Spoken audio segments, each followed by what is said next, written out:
Hello everybody and welcome back to another episode of 2 Times the Grind. We're back yet again. Another Shocked. week. Shocker. Unreal. It's making the headlines.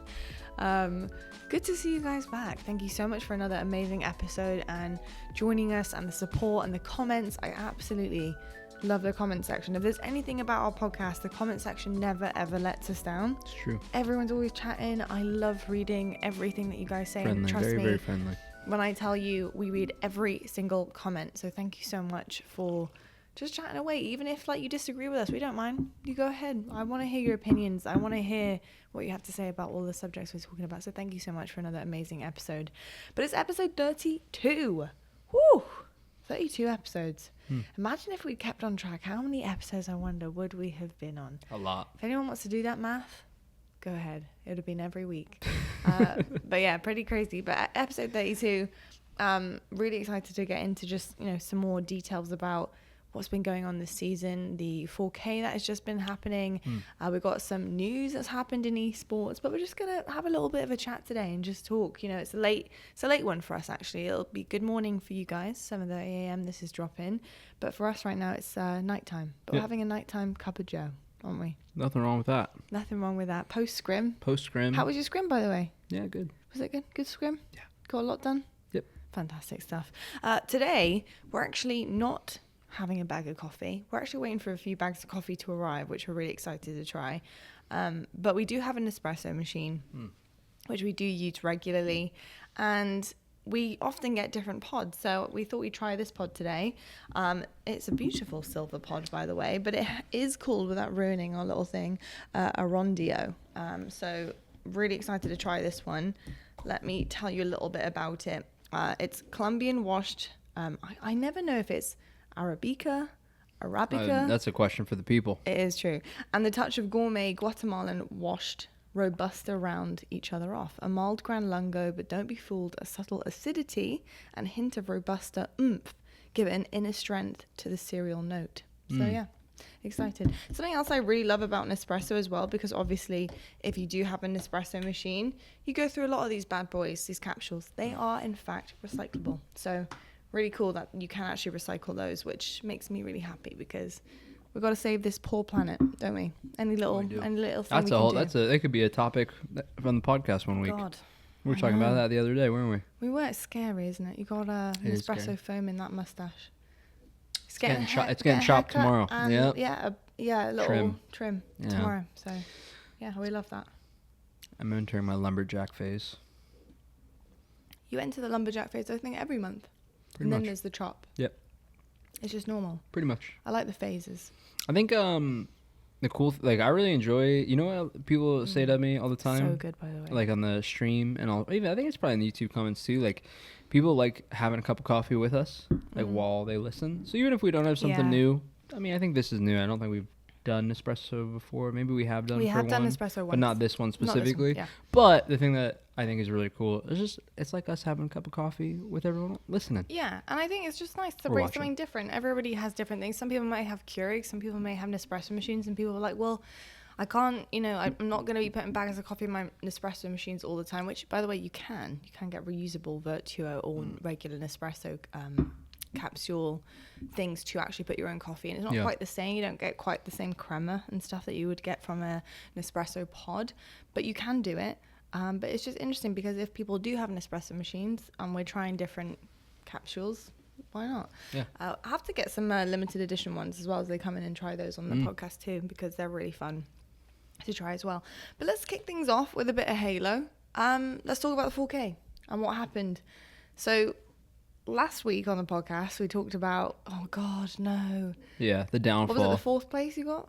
Fourth? Yeah, I think we got fourth. Yeah, fourth. which is a bit like, oh, okay. Because, it was different, different opponents knocking you guys around. And it was, I think it was fourth. fourth. It was fourth. I think it was fourth. A little bit of a different one. And then this week, you guys, it seemed like things were back on track.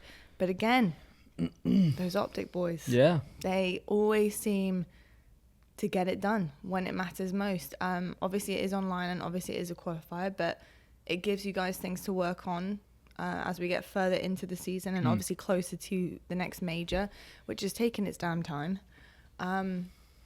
So talk to me about what you guys learned from the 4K and what really you noticed going up against OpTic again, because it's been a long time. It's been since the last major, since the last time you played them, right? Yeah, which I mean, like, is over a month. Yeah. Already. It's crazy And how it's still fast. so close. Yeah, Oh my crazy gosh. how fast time goes. Yeah, I mean, like, it just felt good. You know, I kind of said it. I think I said it on the last podcast. Obviously, I know I've said it to you. Hopefully, I said it on the last one. Where like we're just kind of ironing a bunch of stuff out. We're going through some playstyle changes that are going to be for the better. But like essentially in the first week, the way that I look at it at least is like sometimes like things are better before they're worst. We're trying to navigate our feel. We're trying to navigate a little bit of a new efficient style that overall I think is going to lead to us being a better team. And honestly, with OpTic, like, you know, it sucked losing again, but for the most part, the thing that felt good was I think that we were able to use that new-ish style, and like it felt really good. Like obviously we lost the first series that we lost to them, it was a 3-0 I think, but every game was like really close, really winnable. So we're like, okay, like, you know, oh, that sucked, but like let's see if we can get back to it. And you know, we beat SSG twice, which is really, really nice. Once in a game 5, the other 3-0. And then second time around we play OpTic, you know, we talked about again, like, all right, like stay true to the game plan. Let's just keep working on it, keep developing. And we had that really good first series where we 4-1'd them, played really lights out. And I think that, and it's funny we were talking about it because even though we had won the 3 previous online qualifiers and the SSG Snowdown tournament, like that win specifically, I mean, I'm speaking for myself, but I mean, the team did say the same thing. That was probably like the best, like we felt, like if that makes sense. Like when we won that first series, we're like, wow, that was like, we played like really efficient. Like it wasn't like. Was that kind of like a moment for you guys from what you guys have been working on since Charlotte, where you were like, okay, what we've been working on is clicking. Yeah. It's working. Yeah, absolutely. Yeah, like realization. like we had a couple games that were like, I'm going into too much detail because I probably shouldn't share an insane amount. No. I would say like do it more generically. Yeah, but like just generically, like we won a couple games very, very smoothly, where the way that we communicated and the purpose that we had on the map is exactly what we had talked about, and it's like almost what was missing in Charlotte. And like, you know, we had still the same outcome where we lose a really close last game and, you know, whatever. Yeah. But like, you know, it's like we say, it's just a long way to go. And, you know, I mean, like we've won it. If you lose online series, it's not that big of a deal. It's about winning the LAN event. So yeah, 100%. Just getting stuff to learn, and keep going. Without getting into too much detail as well, what was the difference for you between the winners finals of the online 4K and the first series, the grand finals? Because you talk about, you know, having that purpose that you needed to have against OpTic that you were lacking in Charlotte even though you kept up and it was insane. Yeah. Again, like what you managed to do to turn it around in that first bracket, but from the winners finals of the 4K, was it just that you hadn't put into motion that purpose yet? Was it that classic like needing to warm up a bit? Like what was, you know, without specifically telling me what you did differently, but like what was the kind of generic issue? I just think when you're playing, it's very easy to fall on old habits. And I think that when we played them in that first series, even though it was really close, we definitely weren't doing some of what we had talked about and some of the development that we have kind of had the conversation of. It's also like, hey, by the way, they just played a great game. You know, like they just played really good, really, really great game 1, 2, and 3. Where that's gonna happen. Like you're gonna occasionally, especially online, like you're just not gonna most likely win every series you play. But we were able to then go and have, you know, we got a couple more reps in. Like we played SSG again, and then we play OpTic again, to where, you know, we're just keep building, keep developing, and kind of just stay true to like the game plan. You know, like when we first played them, it almost felt like we kind of, like I said, we're going back to those old habits. And then when we played them the second time around, it was like, all right, like why do we do that? Like, you know, let's really focus on what we talked about. Not like it's perfect, you know, not like we were perfect. I mean, obviously we ended up losing the series, but it just felt really good. We had, you know, we don't have a lot of practice after the event, like a week and a half, 2 weeks now. And just cool to see a lot of the stuff that we're going over start to pay off. And we still, and like the cool thing with losing, and it like, no, it is like it, like I, the like cool thing about losing. like I want to lose. Like I literally like I want to lose. Don't quote me on that, but Yeah, I was gonna want say, to hold on a lose. Like second. when we play online, like I hope we get beat. Like honestly, I do. I'm not gonna let you, but like Yeah. I want you to beat me and beat us, so Okay. that we can figure out what we need to do. And I think honestly, Okay, yeah. I honestly feel like with Charlotte, I actually think that's something that didn't happen to us. Like we just formed our team, won right away. You know, it's online, doesn't really make a difference, but we won 3 weeks essentially in a row, to where I think we were able to kind of avoid a lot of the flaws that we actually had in our game. Yeah. Where now, you know, it really stems from losing Charlotte. Like losing this, even we would have had the same reaction of like, who really cares no matter what. Even if we got fourth place, I'm like, oh, like all right, whatever. Yeah, Charlotte stings. But Charlotte, Totally from Charlotte, it was like, okay, wow, I don't know if it'll ever get released, but there's like footage of us talking about it like after the event, like right after we lost, where we were like talking about some of the stuff we got to go over, and like that's what I mean. Like I just think that like we neglected some of that, to where now that's like now a really big hard focus, and it doesn't mean that you're gonna go on to win, but it'll increase our chances to win. The same way I was watching The Process, shout out Roger and OpTic and the incredible content that they all do. I remember like I think it was in an interview in that episode where like APG said The latest episode? yeah, like the latest one, where APG said something about like how like they can keep getting better, and it's like, so that's what it's not like, oh, we're gonna fix this and we're just gonna They were talking about you? no, they were talking about them, Okay, like right, I was themselves. gonna So that's what I'm saying. It's not like I'm like in my head going like, oh, if we fix this, like, oh, we're gonna win with ease. It's like no, they're gonna fix Everything that everything that they feel wrong. like we're doing to them. They're Yeah. gonna try to fix, and Yeah, it's it's that a never ending consistent process. yeah. And then by the way, you have Shout out to SSG, who is nuts. Yeah. And like, you know, they're always gonna be hard to beat too. Yeah. So everyone's doing the same thing. You know? It's really interesting, like, you know, hearing your thoughts on that, and like it's such a good soundbite. You know, like, you know, I hope we lose online. Yeah. Such an interesting soundbite. But I think when you actually dive into it, and you know, if you are gonna have your weaknesses exposed, let it be on LAN. Yeah. Obviously, not to the point where like you're. That'd be online. Sorry, yeah, online. Sorry, my bad. Like, not to the point where you're like losing out on like serious points, and like your seed is completely and utterly affected. Yeah. But to the point where you're able, like you said, to be able to work on certain things. I suppose you'd probably prefer that to be in the form of a closer series rather than a loss. Yeah. No? Because, like, at the end of the day, if you're OpTic here, you did lose the first series, the bracket was reset, and then you went all the way to game 7, but they just managed to get the upper hand always on that final Slayer, considering you just won 4 consecutive Slayers. I can't even believe you Which guys... is a big focus for us, is winning the Slayers, yeah. Yeah, but, you know, I'm sure you would have wanted that in the form of a win, but a tight win, you know? I would, like, I'd rather... Or does it feed into... No, it feed into what you guys want it as a just team? it just depends. Like, I'd rather win it, but it's like you just have to have the right mentality. Okay. Where, like, if you do win it and you drop games, you need to still have that focus of, like, hey, we're still losing some maps here.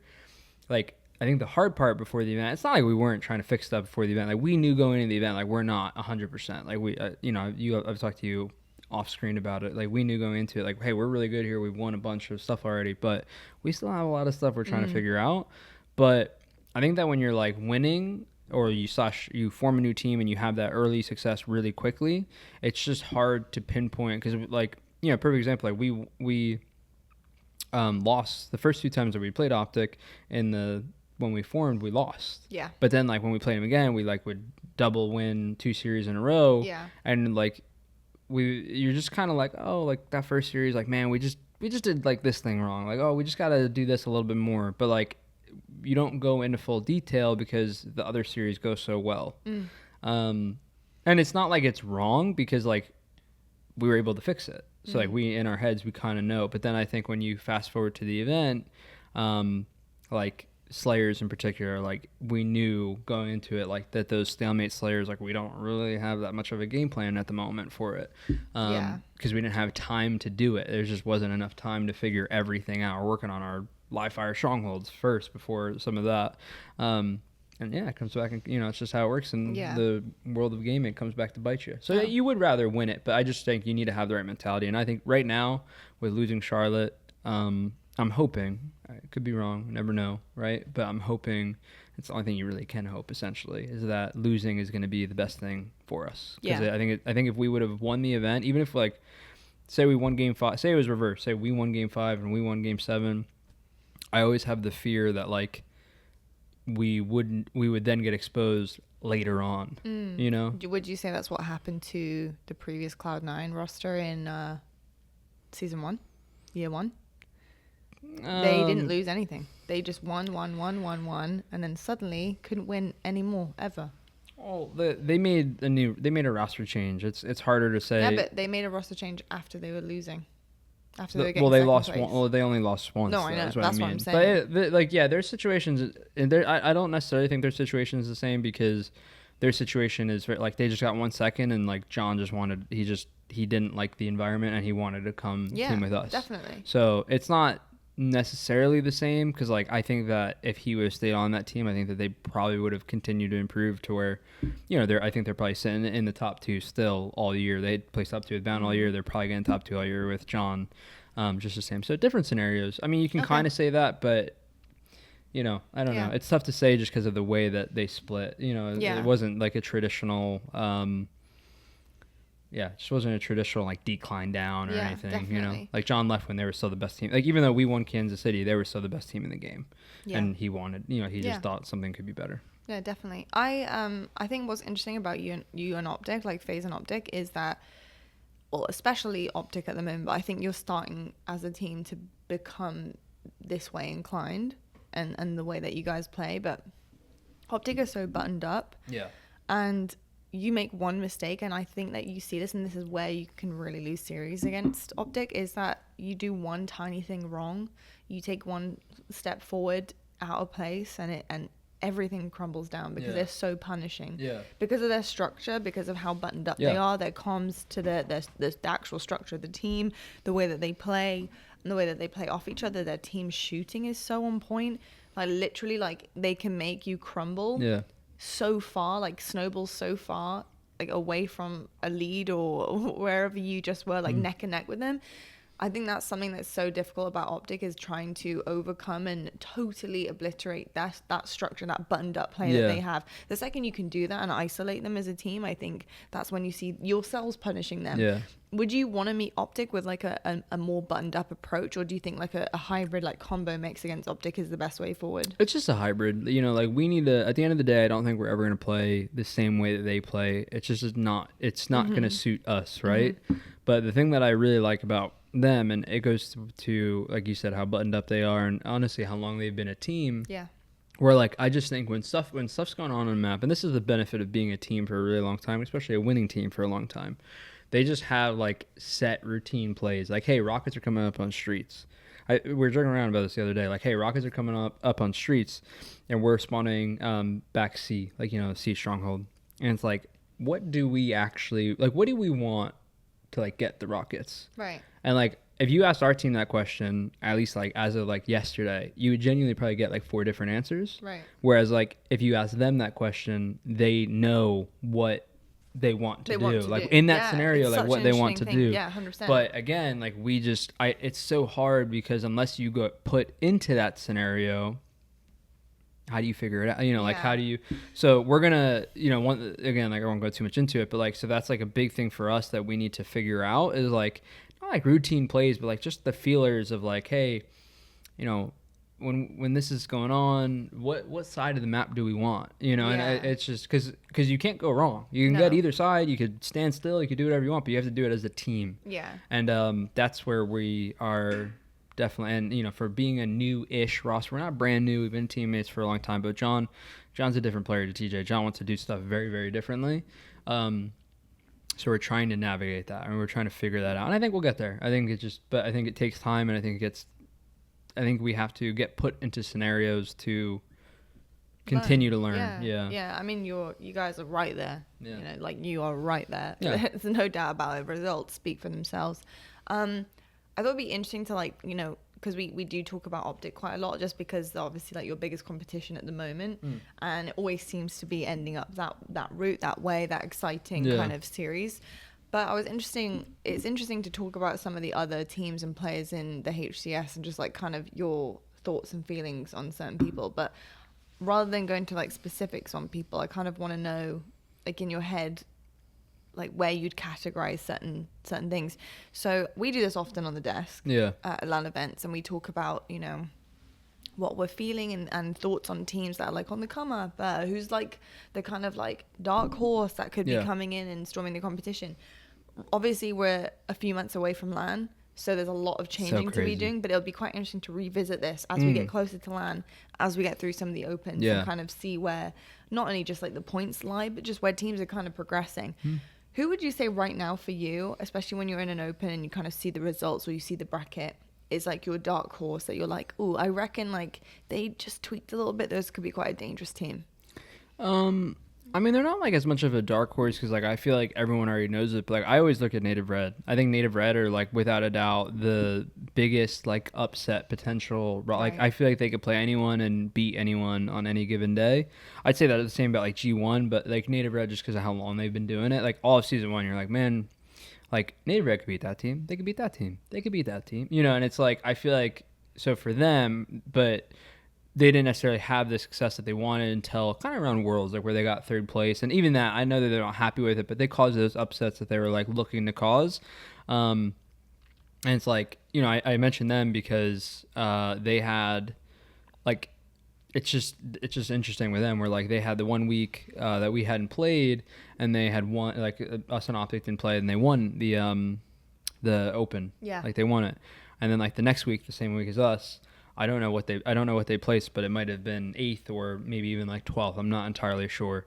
But then fast forward to the 4K and they're like back in 3rd. And it's like, I think they had like 2 reverse sweeps in that and whatever. Yeah. So they're a really fun team to watch. And like I don't know if they're like necessarily like a good pick, but hopefully it makes sense the way I explained it. Yeah, no, it definitely does. Do you feel like, and I think it's probably like a simpler way to put it, if they finally kind of got over the inconsistencies and they just clicked, they could be a dangerous team. Yeah, I mean, like, I think that they are a dangerous team, and like when they click is when it's like the scariest. I think it's just less dangerous when there is inconsistency. Yeah, exactly. You know that there's a lot of things that you can expose there. I think it's just about, a lot of the time it's about the teams doing that, and then or Native Red being able to just totally overcome those like weaknesses or at that time.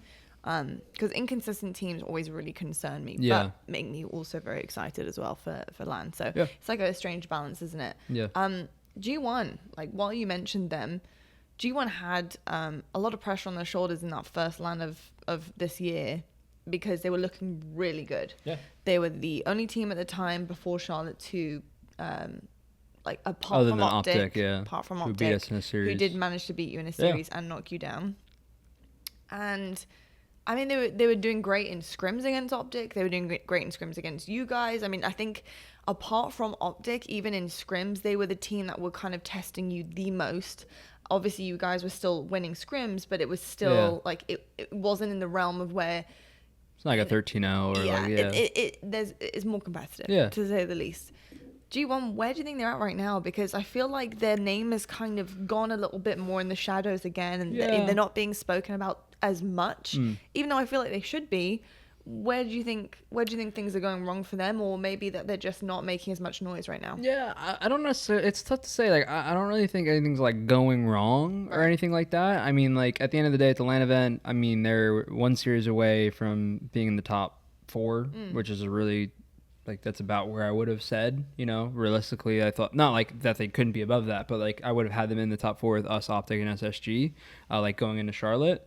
They lose a close series to Native White, who Native White played great. They took him game 5 both times. Second time around, they beat him. Yeah. This time now, like, I don't know. Like, I just think they're kind of, like, they're still a great team. They still obviously play really well. I don't know. It's just, like, one of those things, like, I don't really...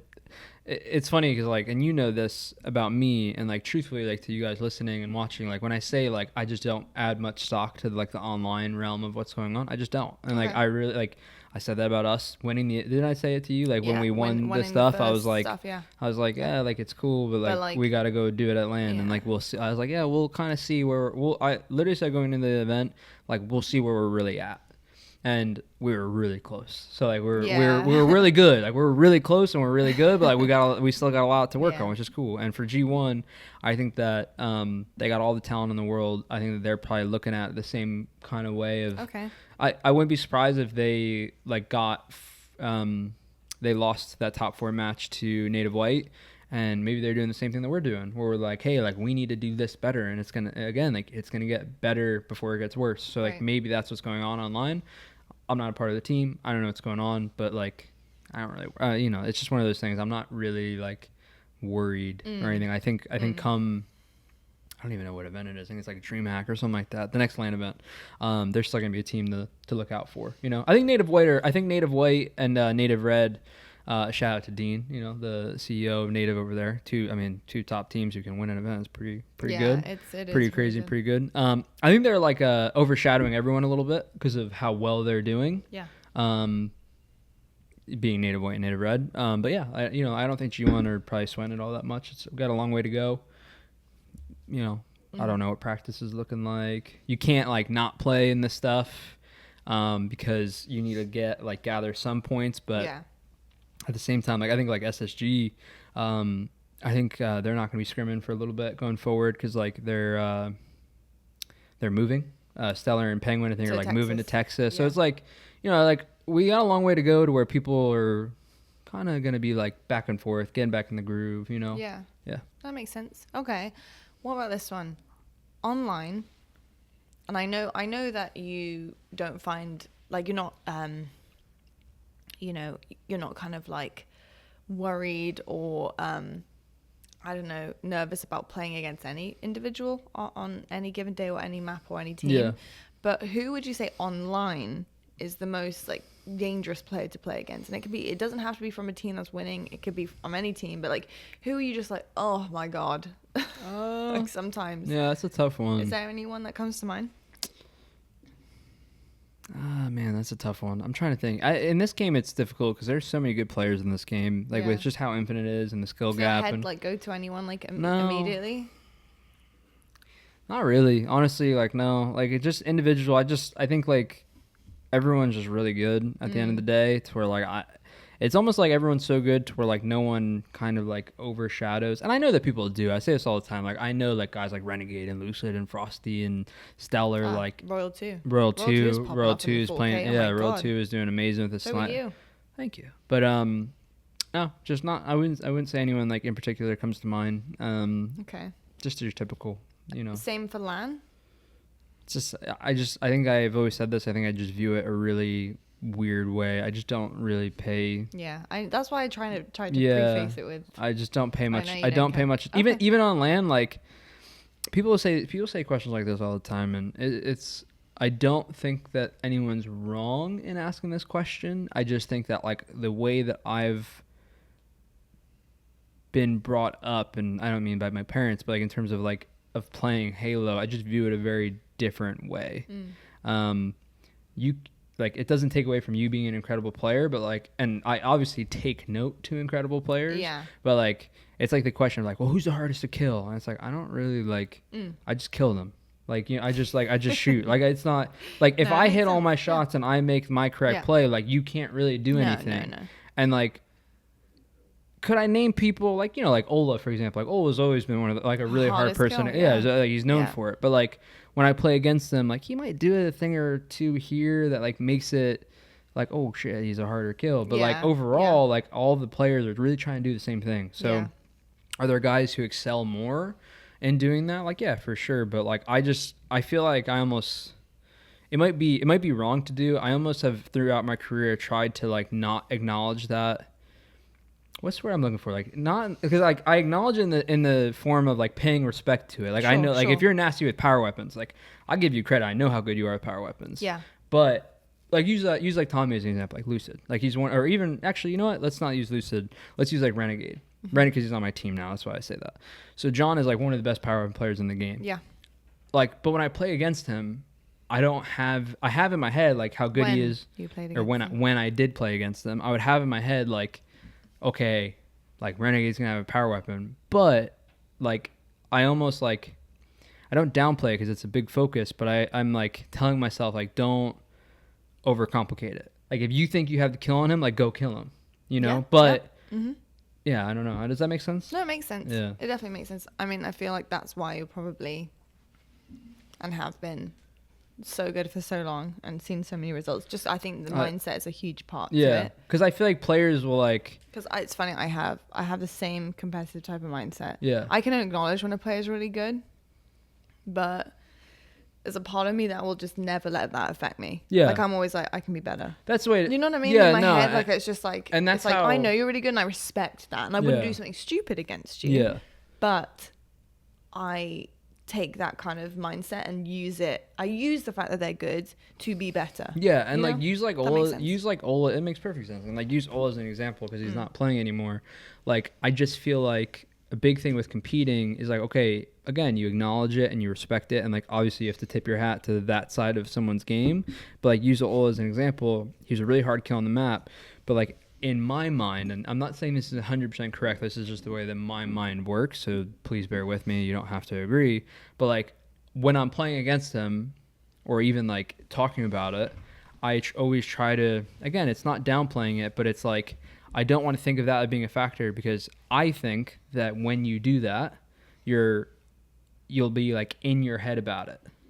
Yeah, no, I like agree. If I'm just walking around and being agree. like, hey, like, oh man, like if I go into a series, I'm like, man, Ola is like such a tough kill, man. Like we got to make sure we kill him. Yeah. I just feel like in those scenarios when he's making that really good play, which he was gonna do to stay alive, it's like it adds even harder to kill him. Like to play devil's advocate on this, totally feel what you're saying and get what you're saying, because I feel the same way. However, in certain situations, for example, grand finals, last game, Slayer recharge. Oh. And this one? Yeah. Yeah. In the 4K.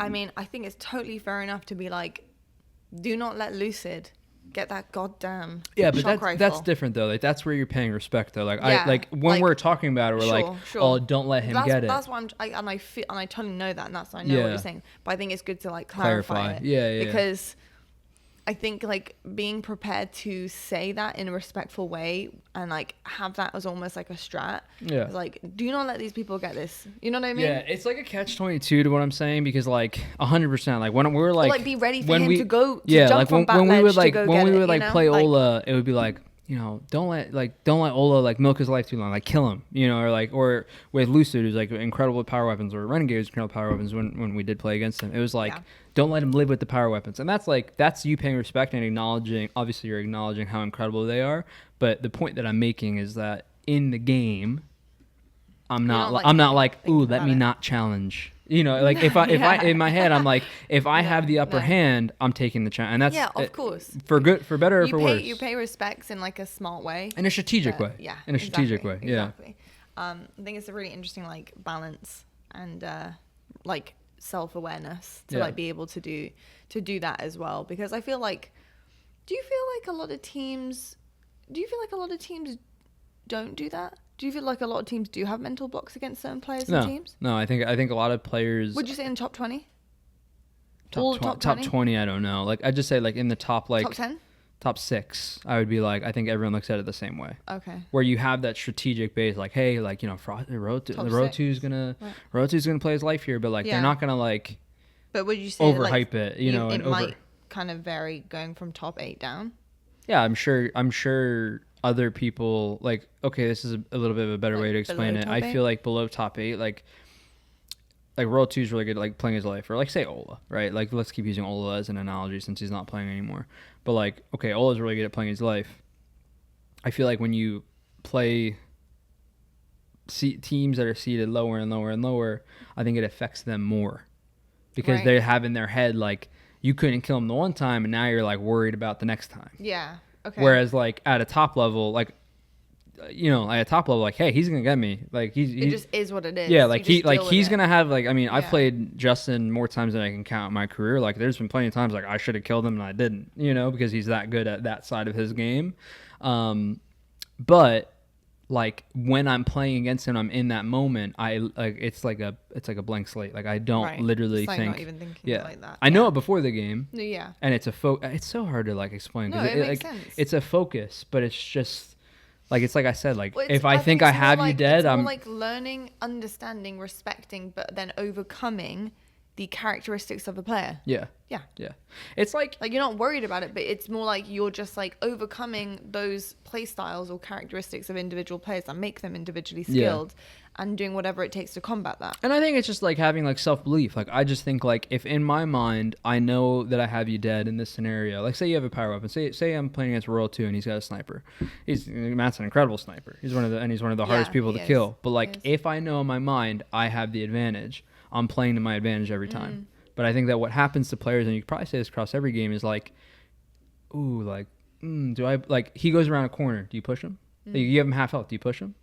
In my mind, every time. Yeah. But, and other people will be like, oh, no, he's going to hit it. Like, he's going to no-scope me. Yeah. But in my mind, if you hit me, like, good on you. You hit the shot, you know? But, like, I've always viewed it as I'm going to try to make you hit the shot. Yeah. It's interesting. It's so funny because, like, when I'm watching, I'm always seeing these moments that doesn't matter who's playing.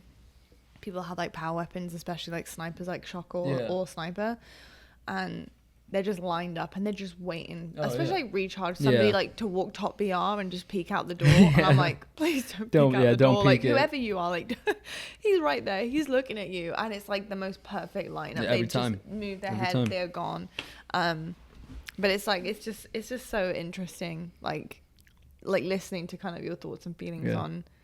Hopefully it makes sense. It doesn't. It makes complete sense. And if it doesn't, tell us if it doesn't make sense. But it's interesting. Well, I just because I get this question a lot about people, like who's the hardest to kill and whatever, and like I feel bad to where like I always give like a really dumbed down answer. I'm like, I just play the game. Like I just play the game. Yeah. Well, that's the thing. My question was more like, is there? Yeah. Like, do you feel that way? Yeah. Do you not feel that way? Is there somebody who's like, you know, that you're just like, oh, that's so annoying? But I think you have the complete right answer. Yeah. I just think it's like I feel like I just have a very competitive answer. Whereas, like, if you ask me when I retire, I'm sure I could list player names. You know what I mean? But, like, I just think when you're competing, and it's just a mindset. Well, would you say just don't let yourself feel that way? Yeah, I just don't. I just try to, like, not think of that. And it's just a mental thing. And I'm not saying it, like I said, I don't think it's for better or for worse. If you do, you do. Like, it's not that big of a deal. I just don't want people to take it the wrong way that I, like, don't respect that person. No. That's not it at all. I respect every, you know me, I respect every player. 100%. I just try to make sure it's clear. No, it is very clear. Yeah. To round off like this little section, just wondering, is there a player that you've been pleasantly surprised by in any opens or in any pool play? Could be international, could be, like whatever you may find. Like, is there been a player that you're like, actually that guy's really good, like I really appreciated his heads up plays, or you've watched a lot of their plays? Because I know that you watch series outside of your own and you know what's going on and you see stuff. Has there been a player that's like, oh, you know what, they're not even an up and coming, but something that you're like, don't sleep on them? Not like necessarily this season, and it's not a knock to any of the teams we played, but like I always, when I think of people, I was like, damn. I think, and not to like put words in your mouth, do you mean like, the reason why you're not really saying anyone this season is because you expect them to be good. Yeah. Right? Well, yeah, exactly. And this is no knock to the people that I'm going to list, but like when you say that, like who's really shocked you, Quadrant. When we played Quadrant, I mean, we were on the ropes. Like it was like, and they were hitting shots that I was like, Jesus Christ. So at LAN, right? Yeah, it was at Kansas City, the one that we had won. We played in winners round 1, and we weren't playing our best. Like I don't think we played the way Saturday that we played on Sunday. Was it first match of the day? It was the last match, but like winners bracket round 1. And I think we technically, and again, I don't mean this as like a negative to them, but like I think we technically like had, like, I'd rather play them than play like, who's like I'm trying to think like back to like last year, who's like, then like Native Red round 1. Yeah. You know what I mean? So like I think when we saw we played them, I was like, okay, like they're gonna be tough, but like we can do that. And then like they were hitting just shot after shot after shot, and it was all of them. It wasn't even like someone stood out in particular, but that Quadrant team last year, to where I was like, okay, these international teams are like really not a joke. Like we really, really got to be focused for them. And like, so like I'd say they've been the biggest shock, and it wasn't like a discredit to them because I've known how good they were, but we just don't get to play against them. So I think it's fair to be like, when we did play against them, I was like, damn. Yeah. And I feel like a lot of people you know, they had a sub this past event. Obviously, they're a new roster, but they had a sub this past event. I mean, they almost beat OpTic, and they almost got top 2 in their pool. I know, 2 Foxy and like went in for chip. I think people are like, whoa, like that's crazy. And I'm like, no. Like those guys are like really good. Do you know? think if they different team? But. Yeah. Do you think if that quadrant team moved over to the States and played here for an entire season, that they would improve? Like even more so, if they were like scrimming all the time, they were scrimming North American teams constantly. They were in these North American like NA Opens events for an entire season. Would you say that the following season, or even by the end of the season, they would have seen a serious improvement? Or no? I'd have to say yeah. Like you'd probably be better off to ask them on like if what they think they need to improve. Right. I'd have to say yes, just because I think that iron sharpens iron. Like I assume that they would get better. I feel it's what international players say all the time. Yeah, you know what I mean. It's like their like big thing. Like, they do like they do like boot camp. The only reason I don't know nowadays because like they have done boot camp, isn't it? It's not like regular. No, I mean like I assume it would. I assume it would. No, it's okay. Like because iron sharpens iron at the end of the day, and I think that like I assume that if they can get regular full year round practice, that I'd assume that's what they would say, is that that's what they need. The thing that I'll say, I think that would benefit them without question. But the thing that I'll also say is that stuff like that can also break a team. Like meaning like, okay, you're going to come over and you're going to get really good practice, but like, can you handle losing series after series after series? And not saying that they would by any means. So I'm just talking about like in the past international teams. Don't even reference like this year, like reference like Halo 5, where like, okay, international teams are like really talented, but not necessarily, I think they've got top 8 twice, I think. I want to say, I think Jimbo got top 8 once or twice in Halo 5, if I'm not mistaken. Yeah, they did. And so like, okay, you get practice consistently because you're here in NA the whole year, but I think that one of the hardest things to do as a team is to consistently lose over and over again and like still get that improvement. Does that make sense? No, it does. Because like I think one of the benefits that they have, and I think it's a very small benefit because I think you would take the practice. I do think that they would take the actual, practice, like constant. But I think they have like this element of surprise because you don't know what you're getting. Like you just don't know what you're getting. Like when I play against Navi and I play against Quadrant, I literally don't. I watch them, but I don't know what it's like to play against them. Yeah. Do you feel like that needs to change in North America? Do you feel like you guys need to take a bit more notice of those international teams? And I'm only saying this because I did reference it, I think it was last episode, where I said, like, there always seems to be that goddamn day in pool play or wherever in the bracket, you guys face an international team. And I'm saying you guys, talking about North American teams. Yeah. And you are either upset or shocked by, like, how close the series is. You know, is there going to come a day where you guys are like, crap, we should have really kind of paid more attention to this, maybe done a tiny bit of VOD review on them, or decided like, let's see who's in our pool and set up a scrim prior to LAN, like, you know, actually at the venue to just give yourself like some kind of idea of what you're facing. Because I feel like we keep getting closer and closer, and I feel like international teams are pushing that boundary even more, to the point where honestly one of them at some point might honestly creep up on you guys. And I say you guys, you mean like all of North America? Yeah. I mean, it's the hard thing with it is like I think it would benefit to scrim them, but like we do, like when they're in North America we play them, but it's just when they're not in North America we can't play them. So it's not a matter of like we should play them and we don't, or we could and we can't unless they're here. So I'm talking like VOD or just setting it up. Oh, I do. I mean, like for me, for talking. Well, they won't play us at a LAN event because they're in our